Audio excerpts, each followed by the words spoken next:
রাধে কৃষ্ণ বন্ধুরা, কেমন আছো তোমরা সবাই? আশা করছি সবাই ভালো আছো। আজকে রান্না হবে শাশুড়ির মায়ের হাতে খাসির মাংস। তো চলো রান্নাটা শুরু করে দিই। মা এই যে হাঁড়িতে মাংস রান্না করবে, তো তার জন্য এর মধ্যে পেঁয়াজ, কাঁচা লঙ্কা, তেজপাতা সব কিছু নিয়ে নেওয়া হয়েছে। এবার দিয়ে দিচ্ছে মাংসগুলো।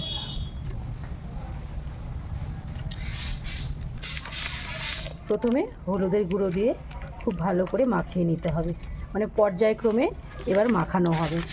একে একে একটা করে মশলা দেওয়া হবে আর এভাবে হাতের সাহায্যে সুন্দর করে আগে মাখিয়ে নিতে হবে।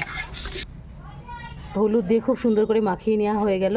এইবার দিয়ে দেওয়া হচ্ছে আদা, জিরে, পেঁয়াজ, রসুন, লঙ্কার গুঁড়ো, ধনের গুঁড়ো সব একসঙ্গে মশলাটাকে ঢেলে দেওয়া হচ্ছে। মশলাটাকে দিয়ে আবার খুব সুন্দরভাবে হাতের সাহায্যে মাখিয়ে নেওয়া হচ্ছে। মায়ের হাতের এইভাবে পর্যায়ক্রমে মাখানো মাংস, খাসির মাংস দুর্দান্ত টেস্টি। এবার দিয়ে দেওয়া হচ্ছে সর্ষের তেল। তেল দিয়ে আবার খুব সুন্দরভাবে মাখিয়ে নেওয়া হচ্ছে। হাতের সাহায্যে মেখে অর্ধেক রান্না হয়ে যাওয়ার মতো। এবার দিয়ে দেওয়া হলো কেটে রাখা আলুগুলোকে দিয়ে আবার খুব সুন্দরভাবে মাখিয়ে নিতে হবে।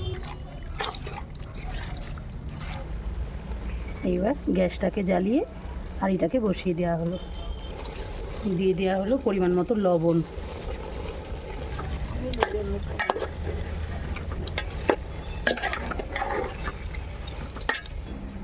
এবার ঢেকে দিয়ে খুব সুন্দরভাবে কষিয়ে নেওয়া হবে। ঢাকনাটা খুলে আর একটু নেড়ে চেড়ে দেওয়া হচ্ছে।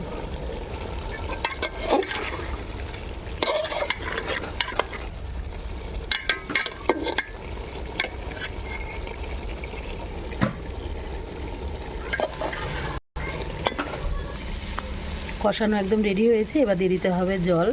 আর শাশুড়ি মায়ের হাতের রান্না মানেই চমৎকার।